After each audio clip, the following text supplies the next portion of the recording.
I will just remove negative thoughts and I will have positive thoughts. All the best, it's not going to work. It's just that you need to pay little attention as to how it functions. You will see there is a distinction between what is you and what you have gathered.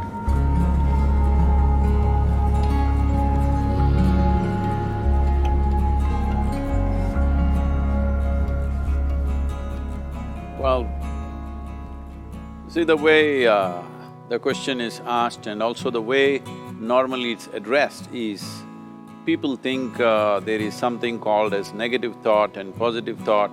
They want to remove the negative thoughts and have only positive thoughts. For such people, I would ask them to just experiment for 10-15 seconds. Let them forcefully remove one thought from their mind. For example, next 10 seconds, just don't think of a monkey. Try not to think of a monkey for next 10 seconds. You will see you will be full of monkeys. So what I'm saying is, this is the nature of your mind, because in this mind, all the three pedals are throttle. There is no brake, there is no clutch. Whatever you touch, it will only go faster.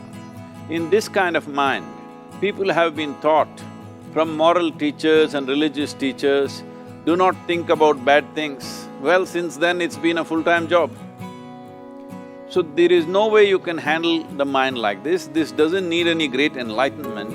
If you spend 2 minutes with your eyes closed, you will realize you cannot do anything forcefully with this mind. So, I want to remove negative thoughts. Do not ever go in this direction, because what you want to remove will become your quality. Always you will be on it. So what should I do? The thing is this, without understanding the fundamental mechanism of this mind, because our mind, human mind, is the most sophisticated computer on the planet. Even all the supercomputers have come out of this. When this is the case, is it not important that we understand the mechanics of how it functions? One simplistic aspect of how it functions is, there are no subtractions and divisions in our mind. There is only addition and multiplication. If you try to do something with it, it will say one more. If you try hard, it will multiply into many more. In this mind, you don't try to identify what is positive, what is negative and try to remove it. First of all, one needs to understand, this mind of yours, this body of yours is supposed to serve you. The life that you are is important. Body and mind are vehicles that must serve us. If you sit in a vehicle, it must go where you want to go. If it goes to its own destination, what is the point of such a vehicle? It's just a nuisance. Right now, most human beings are unfortunately experiencing this fantastic possibility of human mind as a nuisance, as a troublesome thing. Well, this is the most beautiful thing you have. It's just that you need to pay little attention as to how it functions. One simple thing is this. First and foremost process is, that's why we put out this process called Isha Kriya. This is to distance yourself from your physiological and psychological process. There is something called as you which exists. This is not a composite of all your thoughts and emotions and physiological processes. Beyond that, there is you. If you close your eyes, even if you cannot see anything, you're still there. It is through the window of your eyes that you're looking out, but if you close your eyes, it doesn't mean that you don't exist, you still exist. So beyond your thought, you still exist, beyond your emotion, you still exist. So that you, the life that you are, this has to come into your experience. Why is it that you're not allowing that to come into your experience, which is the most significant aspect of who you are?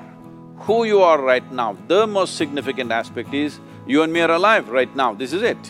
What I'm thinking, what you're thinking is not the important thing. We are alive right now, that is the important thing. So, it is important that you focus on this fundamental sense of aliveness within you, and then you will see there is a natural distance between you and your thought process. Once there is a distance between your psychological process and your physiological process, this is the end of suffering.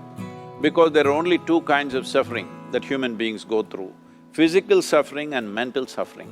Once you create a little space between you and your mind, between you and your body, this is the end of suffering. This is something every human being has to experience and know, otherwise thinking I will just remove negative thoughts and I will have positive thoughts, all the best, it's not going to work 100%, it's not going to work because nobody can remove it, they can avoid it for some time. So when negative thoughts come, you say Ram Ram, Shiva Shiva, whatever you want, but this is just avoiding, it's not gone. The moment you stop that, it will pop back with great force, otherwise it'll come back in your dreams.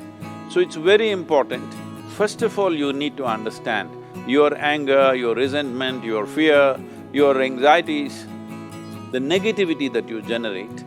Generally, resentment, anger, it is always directed towards somebody.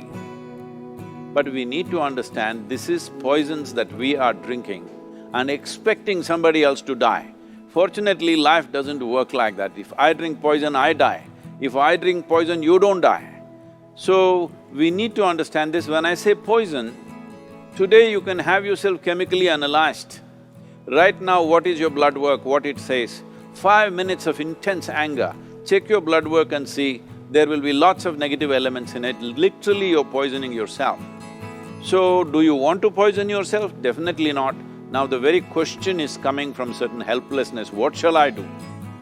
Don't do anything, just sit back and just concern yourself with something which is a life process. Maybe your heartbeat, maybe your breath, maybe just the sensation of being alive.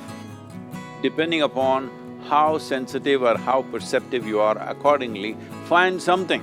It could be a sensation in the body, it could be breath, it could be heartbeat, it could be anything, something which indicates life to you. Just pay attention to that for some time. Slowly you will see there is a distinction between what is you and what you have gathered, which includes both your physiological and psychological possibility or mess, whatever you made out of it.